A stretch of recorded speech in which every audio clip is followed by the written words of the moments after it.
7 दिवसीय श्री भक्तमाल कथा के आयोजन को लेकर सीएसवी आग्रो भवन में की गई प्रेस वार्ता। पत्रकारों को कथा के संबंध में दी गई जानकारियां। नीमच में अग्रसेन सोशल ग्रुप के तत्वाधान में 7 दिवसीय श्री भक्तमाल कथा का आयोजन किया जा रहा है, जिसको लेकर सोमवार की शाम को 5 बजे के करीब सीएसवी आग्रो भवन में प्रेस वार्ता का आयोजन किया गया। प्रेस वार्ता में वृंदावन धाम के प्रसिद्ध संत श्री गौरदास महाराज ने कथा को लेकर जानकारी दी है। इसके साथ ही उन्होंने धार्मिक आयोजन के महत्व के बारे में विस्तार से पत्रकारों को जानकारी दी और जिले भर के पत्रकारों से चर्चा की है। उन्होंने बताया है कि वह 7 दिनी श्री भक्तमाल कथा जो 24 से 30 दिसंबर तक रोजाना शहर के गोमवई रोड स्थित सीएसवी आग्रो भवन में दोपहर 12 बजे से 4 बजे तक आयोजित होगी। कथा से पूर्व मंगलवार की सुबह 9:30 बजे के करीब घंटाघर के पास स्थित नरसिंह मंदिर से कलश यात्रा निकाली जाएगी। कथावाचक पंडित गौरदास महाराज इस दौरान बग्घी में सवार होकर चलेंगे। प्रेस वार्ता के दौरान जिले भर के पत्रकारगण मौजूद रहे हैं। कथावाचक के रूप में नीमच पहुंचे, क्या कुछ कहना चाहेंगे? बहुत सुंदर आयोजन किया गया है। इससे समाज को बहुत लाभ होगा।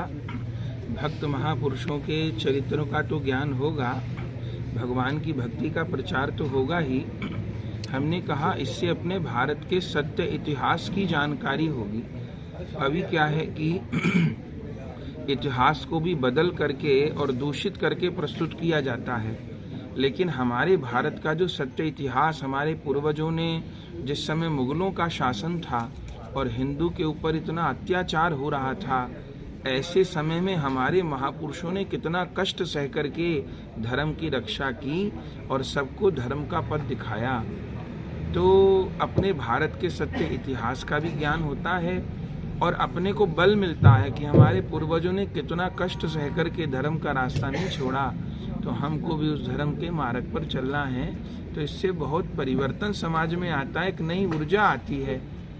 भक्तमाल कथा में क्या खास बात रही? हाँ, भक्तमाल कथा में चूंकि भक्तों का चरित्र है, जैसे राम कथा बहुत होती हैं, राम कथा की अपनी महिमा है, भागवत कथा बहुत होती हैं, शिव कथा होती हैं, बहुत सुंदर बात।